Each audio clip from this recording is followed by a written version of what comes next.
Kimi no Nawa Tagalog Anime Recap. Nagsimula ang kwento sa isang matahimik at simpleng bayan sa Japan na tinatawag na Itumori. Nagsisimula ang kwento. Mapayapa ang lugar, may mga bundok, lawa, at kalangitan na tila walang hanggan. Isang araw, sa gitna ng karaniwang umaga, nagising ang isang high school girl na si Mitsuha Mayamizo. Pero pagmulat ng kanyang mga mata, agad niyang naramdaman na parang may mali. Nagulat siya nang mapansin na lalaki ang kanyang katawan. Napatingin siya sa salamin, at sa harap niya, ibang tao ang nakikita niya. Nasa loob siya ng isang apartment, may kasamang kalat, mga poster, at electronics na karaniwang matatagpuan sa kwarto ng isang binata. Habang pinipilit niyang unawain ang nangyayari, patuloy niyang hinihipo ang kanyang katawan, at kitang-kita ang gulat sa mukha niya. Samantala, sa isang magkaibang lugar sa Japan, sa kabundukan, sa isang lumang bahay ng isang Miko shrine, nagising si Taki Tachibana, isang high school boy mula sa Tokyo. Ngunit tulad ni Mitsuha, may kakaiba ring nangyari sa kanya. Pagbangon niya, napansin niyang ibang lugar ito. Tahimik, may mga sinaunang kagamitan, at higit sa lahat, may maliit na batang babae na nakatingin sa kanya at nagsabing, "Ate, anong ginagawa mo?" Naguluhan si Taki. Hindi lang ito bagong lugar, kundi ibang katawan. Babae siya, at hindi basta babae, nasa katawan siya ni Mitsuha. Sa simula, inakala nilang panaginip lang ito. Isang kakaibang panaginip, pero kinabukasan, pareho nilang natuklasan ang mga consequences. Si Mitsuha, habang nasa katawan ni Taki, ay napunta sa lungsod ng Tokyo. Una siyang nag-explore ng paligid, nakakita ng mga skyscraper, tren, mataong kalye, at technology na hindi niya nakikita sa Itumori. Parang panaginip na masaya, natupad ang hiling niya, makalayo sa probinsya at makaranas ng buhay lungsod. Pero sa likod ng excitement, kailangan niyang magpanggap na si Taki sa eskwela nito, sa part-time job sa isang Italian restaurant, at sa pakikisalamuha sa mga kaibigan ni Taki. Sa kabilang banda, si Taki habang nasa katawan ni Mitsuha ay biglang inassign sa mga ritual duty sa shrine nila. Kailangan niyang magsuot ng Miko outfit, sumali sa seremonya kasama ang lola ni Mitsuha, at inumin ang Kuchikamaizake, isang ritual na inumin mula sa pagmuya at pagdura ng bigas. Nakakailang, pero napilitang makibagay. Habang paulit-ulit ang pagpapalit ng katawan nila, na walang abiso kung kailan mangyayari, na-realize nila na kailangang magtulungan. Nagsimula silang mag-iwan ng mga mensahe para sa isa't isa. Gumamit sila ng cellphone notes, paper diaries, at minsan kahit mismong katawan. Lahat para matulungan ang isa't isa na hindi mapahiya o makasira ng reputasyon. Sa paglipas ng araw, naging mas komportable na sila sa kalagayan nila. Sa Tokyo, si Mitsuha habang nasa katawan ni Taki ay tumutulong sa trabaho nito at nagtatagpo kay Okuda Senpei, isang mabait at magandang babae na crush ni Taki. Dahil babae siya, naging madali para kay Mitsuha na makuha ang atensyon ni Okuda. Tinutulungan niya si Taki na makalapit dito. Pero habang tumatagal, parang may nararamdaman na ring kakaiba si Mitsuha.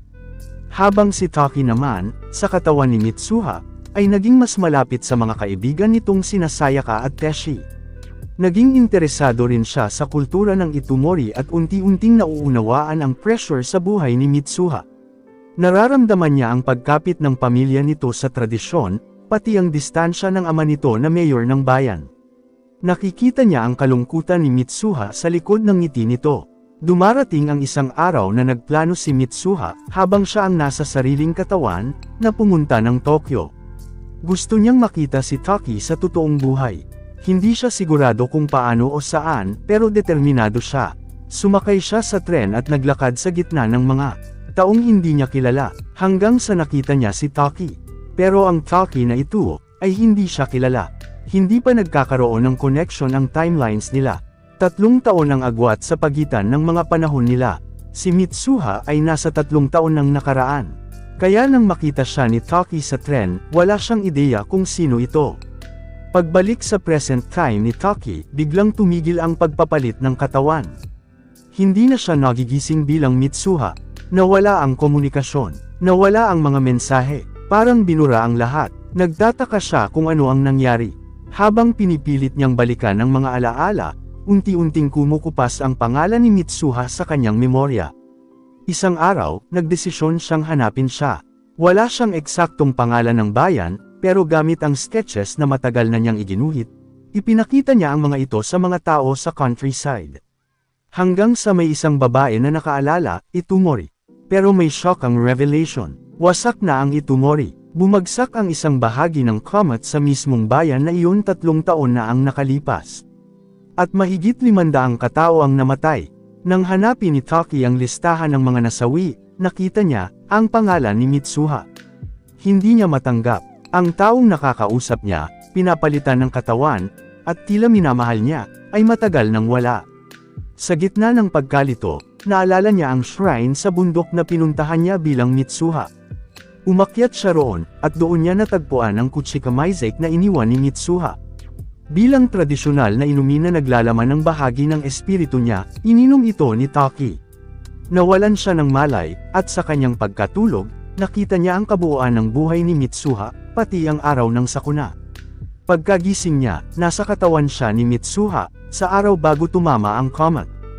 Agad siyang kumilos. Alam niyang may kaunting oras na lang siya para iligtas ang buong bayan. Nang magising si Taki sa katawan ni Mitsuha, nasa araw siya bago ang pagsabog ng comet. Buo ang loob niyang iligtas ang buong bayan ng Itumori. Una niyang ginawa ay hanapin sina Sayaka at Teshi, ang dalawang matalik na kaibigan ni Mitsuha. Gulat ang dalawa sa inasal niya, lalo na't napaka-agresibo ng kilos niya. Ngunit nang sabihin ni Taki ang tungkol sa panganib ng comet at ang pagpanaw ng mga tao sa hinaharap, unti-unti silang naniwala. Gumawa sila ng plano. Gagamitin nila ang emergency broadcast system ng bayan para i-evacuate ang lahat ng tao sa itaas ng bundok. Si Sayaka ang maghahak ng speaker system sa school radio station para ipakalat ang babala, habang si Teshi naman, na may access sa explosives dahil sa kanyang tatay na construction worker, ay magpapasabog ng isang transformer upang patayin ang kuryente at piliting mag-evacuate ang mga tao.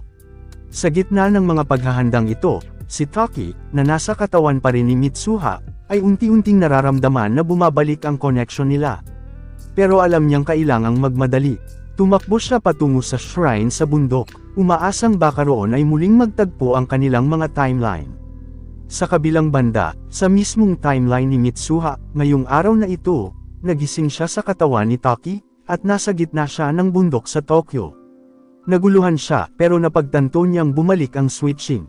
Agad siyang nagmadali pabalik sa Itumori, habol ang oras para masagip ang sarili niyang katawan. Sa pinaka-espiritual na lugar ng bundok, sa gitna ng dusk, tinatawag nilang Magic Hour, o Twilight, nagkaroon ng isang mahikang pangyayari. Nagtagpo sina Taki at Mitsuha, sa iisang oras, sa iisang lugar, sa magkahiwalay na panahon, nagkita sila. Hindi sa panaginip, kundi sa gitna ng manipis na hangganan ng oras at espasyo. Nagulat sila nang muling makita ang isa't isa, sa kanilang tunay na katawan. Hindi sila makapaniwala na totoo ito. Hinawakan nila ang kamay ng isa't isa, nagtitigan, at alam nilang mahalaga sa isa't isa ang bawat segundo. Nagdesisyon silang isulat ang pangalan nila sa kamay ng isa't isa upang hindi nila makalimutan ang isa't isa, kung sakaling muli silang magkahiwalay. Pero bago pa man makumplito ni Mitsuha ang pagsusulat, biglang lumubog ang araw. Naglaho ang koneksyon. Muling bumalik si Taki sa kanyang panahon, nasa bundok pa rin, mag-isa. Si Mitsuha naman ay bumalik sa kanyang katawan, sa araw ng sakuna. Pero dala niya ang determinasyon. Alam niyang kailangan niyang kumilos.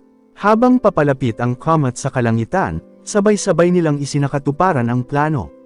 Si Sayaka ay nagsimulang mag-broadcast ng babala sa buong bayan, sinasabi sa mga tao na pumunta sa evacuation site. Si Teshi naman ay matagumpay na pinasabog ang transformer station, dahilan upang mawalan ng kuryente ang buong bayan at mas mapilit ang mga tao na umalis. Si Mitsuha naman ay nagmadali patungo sa evacuation site, hinahanap ang kanyang ama, ang mayor ng Itumori, para kumbansihin itong ipahayag ang opisyal na evacuation order. Sa una, hindi siya pinaniwalaan. Pero sa gitna ng kanyang panawagan, naalala siya ng ama niya bilang batang paulit-ulit na ipinaglalaban ang tama. Pinakinggan siya, at sa huling sandali, nagbigay ng emergency announcement ang mayor. Unti-unti, nagsimulang lumikas ang mga tao. Habang pabagsak ang bahagi ng comet sa kalangitan, nasaksihan ng mga tao ang isang napakagandang cosmic phenomenon, isang tila shower ng apoy at liwanag. Ngunit ilang segundo matapos ang ganda, isang malakas na pagsabog ang yumanig sa paligid. Nahulog ang comet sa lawa ng Itumori. Sa timeline ni Taki, ilang taon na ang lumipas mula noon. Wala siyang tiyak na alaala kung sino si Mitsuha. Pati ang pangalan nito, hindi na niya maalala. Pero may isang puwang sa puso niya, isang pakiramdam ng paghahanap sa isang taong hindi niya kilala, pero mahalaga. Lumipas ang mga taon, naging adult na sila pareho. Si Taki ay nagtapos na at naghahanap ng trabaho sa Tokyo. Sa bawat araw, nararamdaman niya ang unti-unting pagkawala ng isang parte ng sarili. Ngunit sa likod ng lahat, patuloy pa rin ang kanyang instinct na may hinahanap siya. Sa parehong lungsod, nasa Tokyo na rin si Mitsuha. Hindi rin niya maalala ang eksaktong nangyari. Pero katulad ni Taki, mayroon siyang pakiramdam na may mahalagang taong dapat hanapin. Isang araw, sa loob ng tren, nagkasalubong ang kanilang mga mata. Walang paliwanag, walang pangalan. Pero parehong bumaba sa istasyon. Naghanap, naglakad, hanggang sa nagtagpo sila sa isang hagdanan. Nagtitigan sila, ilang segundo ng katahimikan. Parang pareho nilang naalala ang lahat, kahit wala silang maipaliwanag. Sabay silang nagsalita. Excuse me, have we met before? I think so. At sa huling sandali, parehong napangiti. Tinapos ang kwento sa tanong na parehong sinambit nila. Anong pangalan mo? At dyan nga natapos ang kwento ng Kimi no Na wa. Kung nagustuhan mo ang video natin ay paki-click naman yung subscribe button bilang suporta at isama mo na din yung notification bell para lagi kang updated sa mga bago pa nating anime recaps uploads. Ayun lang hanggang sa muli.